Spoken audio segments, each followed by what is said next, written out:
Hello friends, in this lecture we are discussing about the electric field due to spherically charged uniform shell. Okay, तो यहाँ पे हम लोग electric field due to uniformly charge thin spherical shell, बराबर है। यहाँ पे हम स्फेरिकल शेल की बात कर रहे हैं। स्फेरिकल शेल मतलब क्या कि एक consider a spherical shell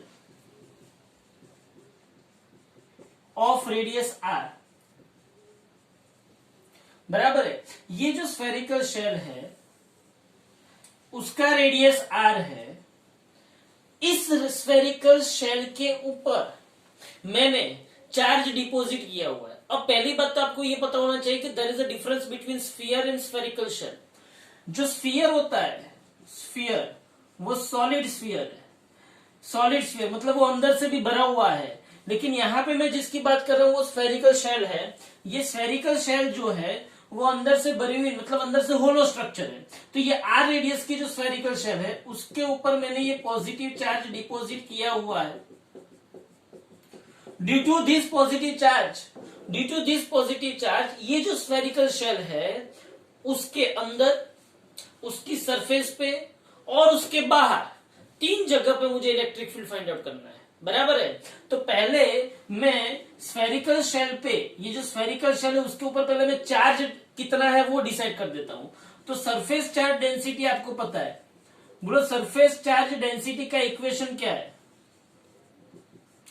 surface charge density sigma is equal to charge upon unit area. So sigma is equal to charge Q है और इसका एरिया क्या है 4πr²। तो Q is equal to sigma into 4πr² होगा। तो ये क्या बताता है कि इस स्फेरिकल शेल पे इतना चार्ज है। समझो आप, ये स्फेरिकल शेल पे इतना चार्ज है ये बताता है, बराबर है। समझो यहां पे अंदर कुछ भी नहीं है, कुछ भी नहीं, चार्ज सिर्फ उसकी सरफेस पे ही डिपॉजिटेड है, बराबर है। तो ये जो चार्ज है वो कितना है, तो कितना कि उसकी surface charge density multiplied by 4πr², surface area of the spherical shell. अब सोचो मैं उसके बाहर, मतलब आउटसाइड द शेल, हाँ पहला केस में जो लेता हूं वो मैं लेता हूं outside the shell, outside the shell. Consider a point P at distance r from the center of the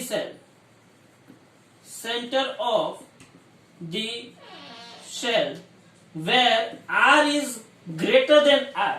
मतलब जो स्फेरिकल शेल है उसका जो रेडियस है उससे ज्यादा डिस्टेंस पे मुझे इलेक्ट्रिक फील्ड फाइंड आउट करना है। तो एक बात सिंपल सी समझो आप, ये मैंने शेल ले ली, ये उसका रेडियस r है। मैंने क्या किया, स्मॉल r रेडियस का एक गॉसियन सरफेस कंसीडर किया।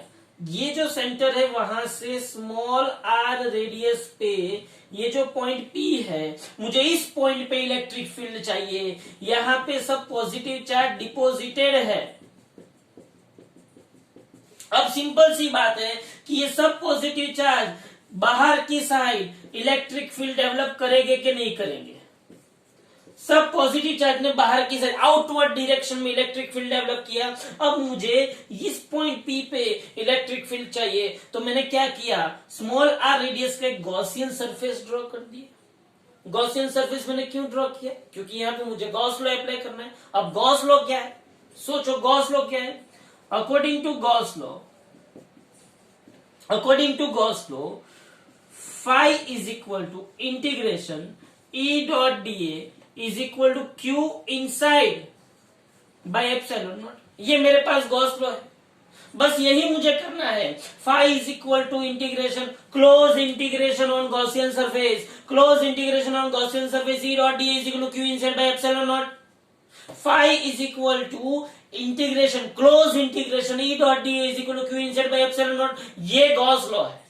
अब मैं क्या करूं इसका, सीधी सी बात है, ये इलेक्ट्रिक फील्ड आउटर डायरेक्शन में है।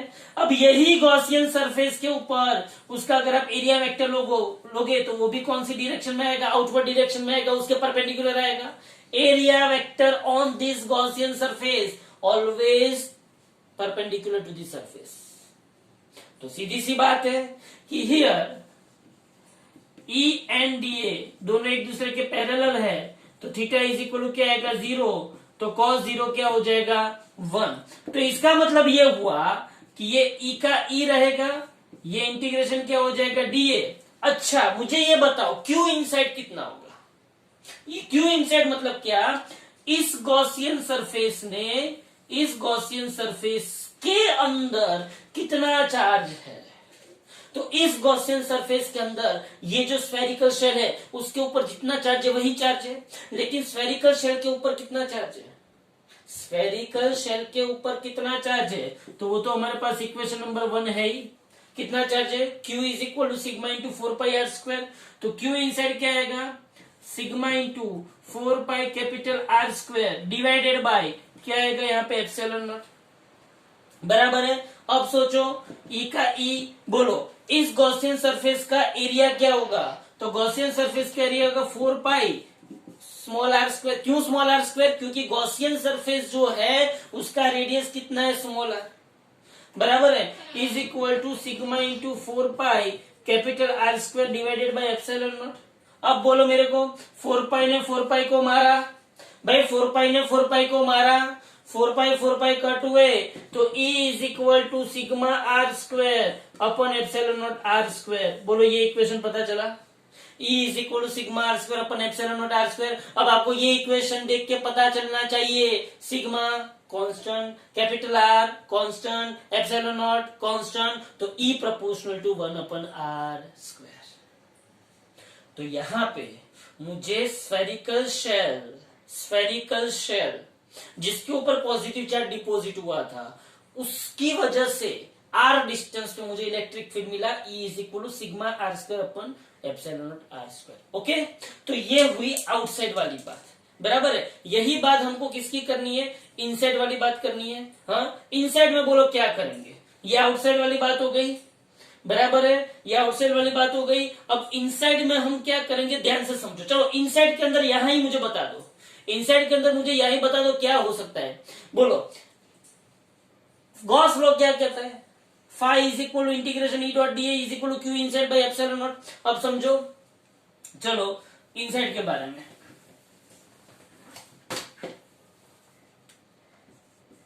inside this spherical shell, चलो inside this spherical shell consider point P, consider a point P at distance r from the center of the shell, spherical shell. Here r is less than r, Here r is less than r, मतलब मैं यहाँ पे एक मैंने spherical shell ले ली जिसका radius क्या था, कैपिटल R, जिसका रेडियस क्या था कैपिटल R, उसके अंदर मैंने स्मॉल r डिस्टेंस पे एक पॉइंट कंसीडर किया P। मुझे यहाँ पे ये पॉइंट पे मुझे इलेक्ट्रिक फील्ड चाहिए, ये पॉइंट पे। अब मेरी बात समझो, बोलो चार्ज कहाँ पे डिपॉजिट हुआ था, वो तो बाहर साइड है, चार्ज यहाँ पे डिपॉजिट हुआ है, बराबर है। तो अब बोलो according to Gauss law phi is equal to integration E dot D is equal to Q inside by epsilon naught. सही बात है आपकी, चलो मैंने भी समझा, आपने भी समझा, बहुत बढ़िया, सही बात है। चलो यहाँ पे देखो, ये Q inside by epsilon not, बहुत बढ़िया, Q inside by epsilon naught. अब मुझे ये बताओ कि इस गॉसियन सरफेस, मतलब ये जो गॉसियन सरफेस है, ये गॉसियन सरफेस, इसके अंदर कोई चार्ज है, इस गॉसियन सरफेस के अंदर कोई चार्ज है नहीं है, क्योंकि पूरा चार्ज तो कहां पे है, स्फेरिकल शेल की सरफेस पे। और हमने कहां पे इलेक्ट्रिक फील्ड ढूंढने की कोशिश की, स्फेरिकल शेल के अंदर, लेकिन अंदर तो कोई चार्ज ही नहीं है, अंदर जो गॉसियन सरफेस है उसमें कोई चार्ज ही नहीं है, मतलब कि here Q inside is equal to 0। अगर Q इनसाइड 0 है तो E बाहर आएगा, integration dA is equal to 0, तो ultimately E is equal to क्या हो जाएगा, 0 हो जाएगा। तो ये किसकी बात हुई, inside this spherical shell.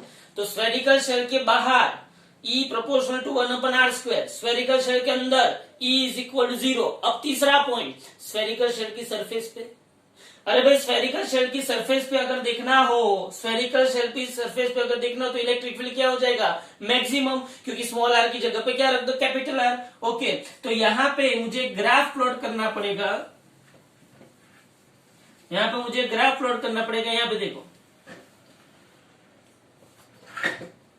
Graph क्या आएगा, ध्यान से समझना।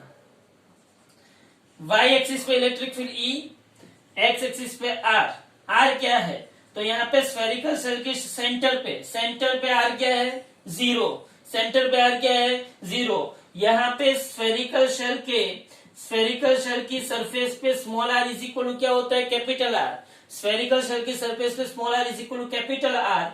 ओके, तो 0 से लेके आर तक, आर लेस देन क्या होगा, आर, और आर से लेके ज्यादा आर ग्रेटर देन क्या होगा, आर। ओके, तो बोलो स्फेरिकल शेल के अंदर ई क्या हो जाएगा, 0। स्फेरिकल शेल की सरफेस पे ई क्या हो जाएगा, मैक्सिमम, और स्फेरिकल शेल के बाहर ई क्या हो जाएगा, ई प्रोपोर्शनल टू 1/r²। ओके, तो ये पूरी की पूरी कहानी स्फेरिकल शेल की आ गई। स्फेरिकल शेल के अंदर, स्फेरिकल शेल की सरफेस पे और स्फेरिकल शेल के बाहर इलेक्ट्रिक फील्ड कैसे बिहेव करता है। ओके, तो अगले लेक्चर के अंदर हम लोग स्फीयर के बारे में, कि स्फीयर पे वॉल्यूम चार्ज डेंसिटी रो है और उसकी वजह से उसके अंदर, उसके बाहर और उसकी सरफेस पे कैसा इलेक्ट्रिक फील्ड है, वो हम अगले लेक्चर में देखेंगे। Okay, thank you very much.